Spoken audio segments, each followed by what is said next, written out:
మీరు సర్పంచ్గా విజయం సాధించే క్రమంలో మీ భర్త గారి పాత్ర మీ విజయానికి ఎలా ఉంది? తను లేనిది నేను లేను సార్.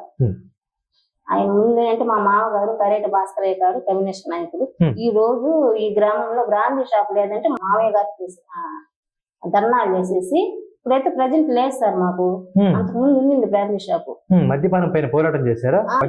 కమ్యూనిస్ట్ నాయకుడు రోడ్ల పైన ఆయన లుంగీలు కట్టుకొని రాగి జావ తాగతా అట్లాగా ఒక వారం పాటు అంబేద్కర్ బొమ్మలు సార్ అక్కడ మాకు అక్కడ చేసేవారు సార్. ఇప్పుడు లేదు కదా మాకు షాపు. దీక్ష చేపట్టారమ్మా. చేసేది మొత్తానికి సో మొత్తానికి ఆయన పోరాట ఫలితంగా ఇక్కడ వైన్ షాప్ ఆగిపోయింది. సో ఆయన ఆశీస్సులు మీ కోడలుగా మాకు ఆయన ఆశీర్వాదం ఉంది. ప్రజలు మమ్మల్ని మంచి మెజారిటీతో ఓకే గెలిపించినటువంటి ఆ సంతోషాన్ని మాత్రం ప్రభుత్వం నీరు గార్చేస్తుంది. ఇంతకీ స్థానికంగా ఈ లైట్ల విషయంలో కావచ్చు, రోడ్ల విషయంలో కావచ్చు, తాగునీటి వసతి విషయంలో కావచ్చు ఎలా చేస్తారమ్మా? పంచాయతీ నిధులు లేవు అంటున్నారు. సొంత నిధులు ఏమైనా ఖర్చు పెడుతున్నారా? సొంత నిధులే పెట్టుకొని చేస్తున్నాం సార్. మేము కష్టమో నష్టమో చేయాలి కదా. ఆ పనులు అన్నా చేయకపోతే అసలు మమ్మల్ని లెక్కే చేయట్లేదు సార్. గ్రామ స్వరాజ్యం బాగుంటేనే దేశం నిజమైన స్వాతంత్రం సాధించుంటది అని గాంధీ మహాత్మా గారు చెప్పారు. సో ఆ గాంధీజీ కలగనటువంటి అలాంటి పరిస్థితి పంచాయతీలు లేవంటారా అమ్మా? లేదు సార్. అసలు పంచాయతీ అనే పదమే లేదు సార్. అసలు ఏమంటున్నారంటే సచివాలయం సచివాలయం. సీఎం గారు నోటుగుండ కూడా సర్పంచ్ అని పంచాయతీ అని ఆ మాటే అసలు అది రావట్లే. వినాలన్నా కూడా అసలు ఆ మాటే లేదు. సర్పంచ్లు అంటారు, వాలంటీర్లు అంటారమ్మా. అవును. ఇంతకీ ప్రజల్లోకి మీరు వెళ్ళేటప్పుడు అమరావతి గారు వార్డు వాలంటీర్లకి ఇస్తున్నారా, రెస్పెక్ట్ మీకు ఇస్తున్నారా అమ్మా? అసలు సర్పంచులకే లేదు సార్. అసలు విలువ అనేది లేకుండా పోయింది. ఏదైనా ఒక రేషన్ కార్డు తెచ్చుకోండి, మీరు కూడా వాలంటీర్లు అడగాల్సిందేనా? ప్రోటోకాలే లేదు కదా సార్. గ్రామానికి వస్తే ఎవరన్నా ప్రోటోకాల్ లేదు. అదేమంటే మా ప్రభుత్వం మా ఇష్టం మేము ఏదన్నా చేసుకుంటాం అంటున్నారే తప్ప ఒక సర్పంచ్ ఉంది ఆమెకు విలువిద్దామనేది పిలుద్దామనేది లేదు. మరి ఇంతకీ ఇప్పుడే శ్రీనివాస్ గారు మాట్లాడుతూ రానున్న ఎన్నికల్లో దినేష్ రెడ్డి గారి విజయం కొరకు నేను ఎంత దూరమైన ముందుకెళ్తా, తెలుగుదేశం పార్టీ గెలిస్తేనే పంచాయతీలు బాగుపడతాయి అంటున్నారు. మీరేమంటారు? నేను అదే చెప్తున్నాను సార్. రేపు మా కోవూరు కాన్ఫరెన్స్ నియోజకవర్గం వరకు కష్టపడి పనిచేస్తాము. దినేష్ అనేది మంచి మెజారిటీతో గెలుపుకుంటాము. పసుపు సైనిక జెండా కోవూరు నియోజకవర్గంలో ఎగిరేటట్టుగా చేస్తాం. చేస్తారా? ప్రజల్లో స్పందన ఎలా ఉంది? ప్రజలు కూడా టీడీపీ అనుకున్నారు సార్. బాబు గారు వస్తే భవిష్యత్తు బాగుంటుంది పిల్లలకి. రేపు పంచాయతీలో ఉన్న వాళ్ళందరూ కూడా శాలరీస్ కూడా రేపు అంగన్వాడీ వాళ్ళు దండా చేస్తా ఉన్నారు కదా, వాళ్ళకి కూడా హామీ ఇచ్చారు బాబు గారు. ఇప్పుడు సర్పంచులకు కూడా శాలరీ ఇప్పుడు 3,000 కదా, తను ఇస్తే 10,000 చేస్తాను. ఇంతకీ సర్పంచ్ గారికి అందిస్తున్న గౌరవ వేతనం ఈ ప్రభుత్వంలో కొనసాగుతుంది, అందుతుందమ్మా? అందుతుందంటే కరెక్ట్ గా లేదు. అది మీరు చెప్పండి. మీరు పంచాయతీ పగ్గాలు చేపట్టినప్పటి నుంచి మీకు నచ్చే విధంగా ఇప్పుడు దాకా మేము పనులు చేయలేకపోయామని చెప్పి ఆవేదన వ్యక్తం చేస్తున్నారు. సో మొత్తానికి చేయాల్సిన పనులు ఇంకా చాలా ఉన్నాయంటారా? 100% ఉన్నాయి సార్. అస్సలు ఏమి జరగలేదు సార్ ఊర్లో. గత 10 ఏళ్ల నుంచి వైసీపీ ప్రభుత్వం 100% ఇక్కడ సర్పంచులుగా చేస్తున్నారు. 10 ఏళ్ల నుంచి వైసీపీనే సర్పంచులుగా ఉన్నారు. డ్రైనేజ్ కాలువలు చూస్తే ఎక్కడ చూసినా కూడా కనెక్టివిటీ లేవు. మీరు రండి మిమ్మల్ని తీసుకోబోతా, గ్రామం అంతా తిప్పుతా, ఎక్కడ కనెక్టివిటీ లేదు. మురికి నీళ్లు అలివుగాని ఇబ్బంది పడుతున్నారు జనం, నీళ్లు పోక. ఎక్కడైనా డ్రైనేజీ అసలు అంత రోతకరంగా ఉంది. ఊరు మొత్తం సగం కాలువలు కట్టేది కనెక్టివిటీ లేకుండా వదిలేసేది. ఆ కాలువల్లో మురికి నీళ్లు తయారయ్యి జబ్బులు వచ్చి జ్వరాలు విపరీతంగా అంత బాధపడుతున్నారు జనం. మేము ఏం చేయలేని పరిస్థితి. దాంట్లో పూడికి తీస్తాము, నీళ్లు బయటకు వెళ్తే ఆడ పురుగులు పట్టకుండా ఏం జబ్బులు రాకుండా ఉంటాయి. నువ్వు మట్టి తీసి బయట వేసి నీళ్లు కాల్లోనే ఉందా? ఇంకేం సరే 10 సంవత్సరాల నుంచి చేసిన పరిస్థితి ఏంది? ఏం అభివృద్ధి చేశారు? ఎంతసేపటికి మేము 2 కోట్లు పెట్టి పని చేసామంటారు. 2 కోట్లు పెట్టి పని చేస్తే ఊర్లో ఏముంది? శ్రీనివాస్ గారు మీరు 10 ఏళ్ళు అంటున్నారు. జగన్మోహన్ రెడ్డి గారు గెలిచి 5 సంవత్సరాలు మాత్రమే అయింది. మిగతా 5 ఏళ్ళు ఇంతకుముందు టీడీపీ ఉంది. అంటే వాళ్ళు వీళ్ళిద్దరు పనిచేయలేదు అంటారు. అంటే 5 ఏళ్ల నుంచి అసలు ఏం అభివృద్ధి లేదు సార్. అంతకు ముందు సిమెంట్ రోడ్లు మొత్తం బాబు గారు వేసిన రోడ్లే ఉండేది. మీ పంచాయతీ మొత్తం బాబు గారు వేసిన రోడ్లే. బాబు గారు ప్రభుత్వంలో వేసిన రోడ్డు తప్పక వీళ్ళు వేసిన రోడ్లు అంటే చిన్న చిన్న బిట్లు తప్పక. ఏం లేదన్నారు. సరే, ఈ మధ్య బిచ్చంగు తుఫాన్ వచ్చింది. ఉమ్. ఈ బాధితుల లిస్టు తయారు చేసే విషయంలో సర్పంచ్ గారి వాళ్ళు అసలు ఆ సర్పంచ్ కి దానికి అసలు సంబంధమే లేదు సార్. సో సర్పంచ్ గారి అంగీకారం అసలు అంగీకారం లేదు, అసలు తెలియపరచలేదు. లిస్టులు వాళ్ళే చేస్తున్నారా? మొత్తం వాళ్ళే చేసుకున్నారు. వాలంటీర్లు పెట్టుకొని, Hmm. సచివాలయం సిబ్బందిని పెట్టుకొని వాళ్ళు చేసుకొని అభివృద్ధి చెందిన దగ్గర ఇలా వాళ్ళకి ఎవరైతే అనుకూలంగా ఉంటారో వాళ్ళకే ఇచ్చుకున్నారు. కానీ ఇబ్బందులు పడ్డ వాళ్ళకి, ఇల్లులు పడిపోయిన వాళ్ళకైతే ఇవ్వాలి. వాళ్ళకి ఎవరైతే అనుకూలంగా ఉంటారో వాళ్ళకే చేసుకున్నారు. ఓకే. ఇప్పుడే మేడం గారు మాట్లాడుతూ అసలు పంచాయతీ లేదా సర్పంచ్ అనే మాటే సీఎం గారి నోటే రాలేదంట. రావడం అసలు ఇది చాలా దారుణం. ఇది మరీ అసలు భయంకరమైన దారుణం. మేము మా చెబుతా మేము ఈ రోజు తినలా. ఎంతసేపటికి సచివాలయం సిబ్బంది వాలంటరీ అంటున్నారు కానీ సర్పంచులు ఏడున్నారు అనే మాటే మేము ఇలా. సార్, దరిదాపుగా 13,000 చిల్లర వరకు సర్పంచులు ఉన్నారు ఆంధ్ర రాష్ట్రంలో. అందరు సర్పంచుల పరిస్థితి ఇంతే అంటారా? మొత్తం టోటల్ ఇంతే. మాకనే కాదు, ఓకే సార్. మరి ఏ సర్పంచ్ కైనా ఇదే గతి. అడుక్కుంటున్నారు సార్. కొద్దిమంది సర్పంచ్ భిక్షాటన చేస్తున్నారు, కొద్దిమంది ఆత్మహత్యలు చేసుకుని చచ్చిపోయారు. ఎందుకంటే ఏదో పంచాయతీకి గెలుచుకున్నాంలే, ఏదో రూపాయి ఖర్చు పెట్టుకొని గెలుచుకున్నారు, ఏదో కాలమో లేకపోతే పంచాయతీలో ఏదో ఒకటి చేసుకుంటే వాడికి ఉపాధి హామీ ఉంటది. ఉపాధి హామీ లేక సర్పంచ్లు ఆత్మహత్యలు చేసుకుని చచ్చిపోయారు. కొద్దిమంది సర్పంచ్ ఉపాధి వస్తే లేదంట. ఉపాధి వస్తే అసలు జీరో సార్, జీరో. మామూలుగా కాదు, జీరో అంతే. మరి ఈ క్రమంలో రానున్న ఎన్నికల్లో సర్పంచ్లు అందరూ కలిసి జగన్మోహన్ రెడ్డి గారికి ఏమైనా బుద్ధి చెప్తారంటారా? 100% బుద్ధి చెప్తారు సార్. అంటే సర్పంచులు అధిక భాగం వైసీపీ వాళ్ళు ఉంటారు సార్. వాళ్ళు కూడా తిరుగుబాటులో ఉన్నారు సార్. ఆల్రెడీ వాళ్ళు కూడా ధర్నాలు చేశారు కదా సార్. వైసీపీ సర్పంచులు కూడా కడపలోనే ధర్నా చేశారు, పులివెందుల్లో ధర్నా చేశారు. అతని సొంత నియోజకవర్గం జగన్ గారి నియోజకవర్గం పులివెందులో, పులివెందుల్లోనే ధర్నా చేశారు కదా. పులివెందుల్లో ధర్నా చేశారంటే ఇంకా వ్యతిరేకం లేకుండా ఉంటే ఎందుకు చేస్తారు? అదే సార్, ఇప్పుడే మేడం గారు మాట్లాడుతూ ఒకవైపు ఆశా వాలంటీర్లు, ఒకవైపు అంగన్వాడీలు, మరోవైపు పారిశుద్ధ్య కార్మికులు, మరోవైపు ఎంప్లాయీస్, మరోవైపు సర్పంచులు అందరూ కూడా ఈ ప్రభుత్వం చేత బాధితులే అంటున్నారు. నిజమేనా?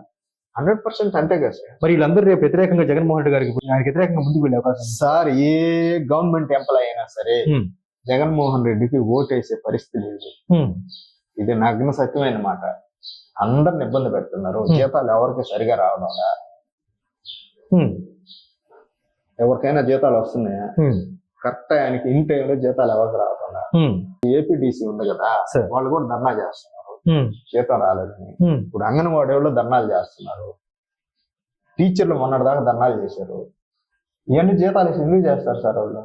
సో ఒక ప్రభుత్వం పైన ఒకే సమయంలో ఇంతమంది బాధితులు ధర్నాలు చేసిన సందర్భం ఇదేనంటారు. ఇదే ఫస్ట్ టైం. ఇదే గత 45 సంవత్సరాలు సీఎం చూస్తున్నాను నేను, 46 years. ఫస్ట్ టైం ఇదే సార్. సో ప్రజా పాలన పైన అవగాహన లేకనే ఈ విధంగా జగన్ గారు. అంతే సార్, అంతే సార్, అంతే. అవగాహన లేక అసలు ఎట్లా చెప్పాలో కూడా అది మాకు మైండ్కి అసలు రావడం లేదు సార్. ఇప్పుడు అభివృద్ధి అనేది ఉంటేనే ఏదైనా ఉంటుంది సార్. ఎంతసేపు పథకాలు వేసినంత మాత్రాన గ్రామం అభివృద్ధి లేకుండా పథకాలు వేస్తే ఏముంటుంది సార్? ఇంకా ఆయన అదే అంటున్నారు సార్, నవరత్నాలు పథకాల ద్వారా నేను తిరిగి విజయాన్ని సాధిస్తాను అని జగన్మోహన్ రెడ్డి గారు ఘంటాపథంగా చెప్తున్నారు. దీనిపై మీరేమంటారు? అలా అదేం లేదు సార్. ఇప్పుడు ఒకవేళ సీఎం గారు మళ్ళా పీఠం ఎక్కాలని అనుకున్నా కూడా తను 5 ఏళ్ళు అయితే సీఎం పదవికి అర్హులైతే కాదు. మన ప్రజలు కూడా ఉండలేరు. కారణం ఏంటి? ఇప్పటికే చూస్తున్నారు కదా అందరూ. తను ఇక అసలు ఇంకోసారి అయితే తను ఇక రాష్ట్రమే ఉండదు అని చాలా మంది అనుకుంటున్నారు. సో మొత్తానికి ఈ నవరత్నాలు ఆయనకు ఓట్లు వచ్చేటట్టు చేస్తాయంటారా? లేదు సార్, లేదు. నవరత్నాలు అయితే ఉన్నాయి, రేట్లు పెరిగిపోవడం వల్ల ప్రజల్లో వ్యతిరేకత ఉందని కొందరు అంటారు. మీరు కూడా ఇదేనంటారా? ప్రతి ఒక్కరు అన్నారు సార్, నేనే కాదు ప్రతి ఒక్కరు అదే సమస్య. మీరు ఒక మహిళగా ఉన్నారు, ఇంతకీ నిత్యావసర సరుకులు అంటే ఉప్పు, పప్పు, చింతపండు ఈ ధరలు ఎలా ఉన్నాయంటారు? భయంకరంగా ఉన్నాయి సార్. అసలు మామూలుగా అసలు ఎప్పుడు లేదు, అన్ని వింతగా జరిగి ఉన్నాయి ఈ ప్రభుత్వంలో. చెప్పుకోలేము సార్. అసలు ప్రతిది చెప్పాలంటే ఇక బాగుండదు. అసలు వింత ఎన్ని మరి ఎక్కడెక్కడి నుంచి తెచ్చి పథకాలు పెడుతున్నారు, ఎందుకు చేస్తున్నారు అసలు అర్థం కావటం. తిక్క శంకరయ్య చేసినట్టుందే గాని సీఎం గారు అసలు ఏమి మనకు పనికొచ్చే విధంగా అయితే చేయట్లేదు. సో ఉపయోగం అయితే ఏమీ లేదు. ఏమి ఇంతకీ సంక్షేమ పైన మీరేమంటారు? అమ్మ ఒడి, ఆసరా వీటిపైన మీరేమంటారు? దేనికి సార్ అవన్నీ? గ్రామానికి అభివృద్ధి లేదు, నువ్వు పథకాలు పెట్టుకొని ఏం చేస్తావు? ఏం పథకాలు పెడతావు? సరే అమ్మా, మీరు చెప్పండి, దినేష్ రెడ్డి గారి విజయం కొరకు మీ మహిళలందరూ కలిసి ఏకం కానున్నారా? తప్పకుండా సార్. అన్న కోసం కష్టపడతాం. ఫ్యూచర్ ఉన్నంత కాలం అన్న కోసమే. పెద్ద ఆయన బాబు గారు ఇద్దరు ఆయన్ని అక్కడ అసెంబ్లీలో ఆయన నేము, ఇక్కడ మా కోవూరు నియోజకవర్గంలో దినేష్ అన్న గారు అనే నేమ్ కోసం మేము ఎదురు చూస్తున్నాం. ఆయన మాట కోసం, ఆయన రాక కోసం. అంతేనమ్మా. తప్పకుండా సార్. మరి ఆయన ఫుల్ ఫ్లెడ్జ్డ్ గా ఎలక్షన్ లో ప్రచారం చేసుకుంటూ దినేష్ రెడ్డి గారు ప్రజల్లోకి వెళ్ళిపోతున్నారు. ఆయనతో పాటు మీరు కూడా అప్పుడప్పుడు ఎక్కడికి వెళ్ళిన అన్నకి బ్రహ్మరథం పడుతున్నారు సార్. అసలు వస్తుంటేను అన్ని వర్గాల ప్రజలు ఆ కళా పోషణ అన్నలో కనిపించేస్తుంది. అన్ని నాకైతే కాన్ఫిడెన్స్. మీకైతే కాన్ఫిడెన్స్ దినేష్ రెడ్డి గారు గెలుస్తారు. దినేష్ అన్నే వస్తాడు మా కోవూరు నియోజకవర్గంలో. పసుపు జెండా మాత్రం ఖచ్చితంగా మా కోవూరు నియోజకవర్గంలో పసుపు సైన్యమే జెండా ఎగరద్ది. అవతల పక్క నల్లపరెడ్డి ప్రసన్న కుమార్ రెడ్డి గారికి చాలా అనుభవం ఉంది, దినేష్ రెడ్డి గారికి అనుభవం లేదు అని కొందరు అంటున్నారు. దీనిపై మీరేమంటారు? లేదు సార్, ఇప్పుడు నాన్నగారు ఉన్నారు కదా, తను సలహాలు తీసుకునే కదా ఇప్పుడు చిన్న వయసులోనే చేస్తున్నాడంటే తనకి మంచి నాలెడ్జ్ ఉంది సార్. ఏదైనా మీటింగ్ వాళ్ళకి వెళ్ళినప్పుడు కూడా స్పష్టంగా మాట్లాడుతున్నాడు, అర్థమయ్యేట్టుగా చెప్తున్నారు, జనాల్ని ముందుకు తీసుకోబోతున్నారు. అదే కొంతమంది తటస్థులు కూడా మీ నియోజకవర్గంలో మాట్లాడుతూ దినేష్ రెడ్డి గారు ఎవరితోనైనా ఓపికగా మాట్లాడతారు, వాళ్ళు చెప్పేది వింటున్నారు, వాళ్ళకి ఒక పరిష్కారాన్ని సూచిస్తున్నారు అంటారు. నిజమేనా? నిజమే సార్, తప్పకుండా చేస్తున్నాడు. అసలు చాలా నిదానస్తుడు. మేమైతే అనుకోలేదు అన్న ఇట్లా ఉంటాడని, కానీ ఒక రోజు కలిసిన తర్వాత నాకు అర్థమైంది. స్ట్రాంగ్ నాయకుడే. స్ట్రాంగ్ సార్, తప్పకుండా ఆయనే కలుస్తాడు. అన్నగారే. ఆయన రాక కోసమే మేము ఎదురు చూస్తున్నాము. మా గ్రామాలన్నీ అభివృద్ధి చెందాలంటే అన్నగారు వస్తేనే మాకు. దినేష్ రెడ్డి గారి విజయంతో తెలుగుదేశం పార్టీ అధికారంతో సాధ్యమవుతుంది సార్. సార్, తన పార్టీ వాళ్ళు అయినా తన పార్టీ వాళ్ళు కాకపోయినా అసలు రాజకీయాలతో సంబంధం లేని వ్యక్తి అయినా సరే దినేష్ రెడ్డి గారిని కలిస్తే వాళ్ళ సమస్యని విని ఆ సమస్యల పరిష్కారం కోసంగా ఎంత దాకా ముందుకు వెళ్తారు దినేష్ రెడ్డి గారు అంటున్నారు. సార్ 100% అతను ఒక ఎడ్యుకేటెడ్ పర్సన్. అమెరికాలో పీజీ చేస్తున్నారు. అతనికి ఆ నాలెడ్జ్ గాని ఆ విషయం గాని అసలు ఎంత ఆచితూచిగా ఆ వినయము ఆ పద్ధతి. మన ఒక హౌస్ కి వెళ్ళాము, వాళ్ళకి ఇవన్నీ పథకాలు చెప్పడం గాని అంత ఓపిక. మేము వెళ్దాం అన్నా కూడా వెనక్కి వచ్చే పరిస్థితి లేదు సార్.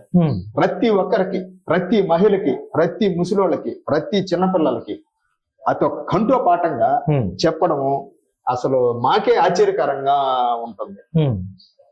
అసలు మాకే చూసేదానికి ఏందమ్మా ఇంత ఓపిక, దేవుడు అట్టించాడు అన్నకి ఎంత ఓపిక అనే ఒక మైండ్ వస్తుంది సార్. నేను ప్రతి గ్రామం తిరుగుతున్నాను అన్నతో, ప్రతి విలేజ్ తిరుగుతున్నా అన్నతో, దినేష్ అన్నతో. నేను చూస్తున్నా ఆ వయసులో అంత ఓపిక దేవుడు అట్టించాడా అనేది మేము ఆశ్చర్యకరంగా ఉంది సార్ మాకే చూసేదానికి. ఒక విజన్ ఉన్న నాయకుడు 100% కోవూరుకి తెలుగుదేశం జెండా ఎగరేస్తాడు అంతే. సమర్థుడు. నాన్న పోలికలు ఉట్టిపడేటట్టు నాన్నకంటే ఎక్కువగా ఉట్టిపడ్డాయి తనకి. చెప్పాలంటే ఆయన డైనమిక్ యంగ్ లీడర్. దాంట్లో తిరుగులేదు. ఇంకా గెలిచేది టీడీపీ ప్రభుత్వమే, జెండా ఎగరేసేది కోవూరు మండలంలో దినేష్ రెడ్డి గారు 100% షూర్. దాంట్లో ఇంకా మాటలు లేవు, ఆర్పు లేదు. సో దినేష్ రెడ్డి గారి దగ్గర మొత్తం కూడా యువకులే సపోర్ట్ గా ఉన్నారు, అనుభవజ్ఞులు లేరు అంటున్నారు. దీనిపై మీరేమంటారు? అవన్నీ అపోహ మాటలు సార్. ఇప్పుడు ఒక గ్రామానికి వెళితే అతనితో ఎవరెవరు మాట్లాడుతున్నారు ఏంది అనేది 100% తెలిస్తేనే ఉంటది, కానీ తెలియకుండా మాట్లాడు అవన్నీ వేస్ట్ మాట. మీరు చెప్పండి సార్ శ్రీనివాస్ గారు, మీరు ఇందాక ఒక మాటలు మాట్లాడుతూ దినేష్ రెడ్డి గారు ఏ గ్రామంకి వెళ్ళి ఆయనతో పాటు నేను ప్రచారానికి వెళ్తున్నాను అన్నారు. మరి ప్రచారంలో మీరు వెళ్ళేటప్పుడు ప్రజలు రెస్పాండ్ 100% నెత్తి మీద చేయబెట్టి అతనికి అయ్యా నువ్వే గెలుస్తావా అంటున్నారు ముసలివాళ్ళు కూడా. నువ్వు గెలిచేది నువ్వేను, నువ్వు హ్యాపీగా పోనా. అవ్వతాతకు నేను 3000 పింఛన్ ఇచ్చాను కాబట్టి వాళ్ళ మద్దతు నాకే ఉంటుంది జగన్ గారు అంటున్నారు. 4000 ఇస్తాను అంటున్నాడు కదా బాబు గారు వస్తే.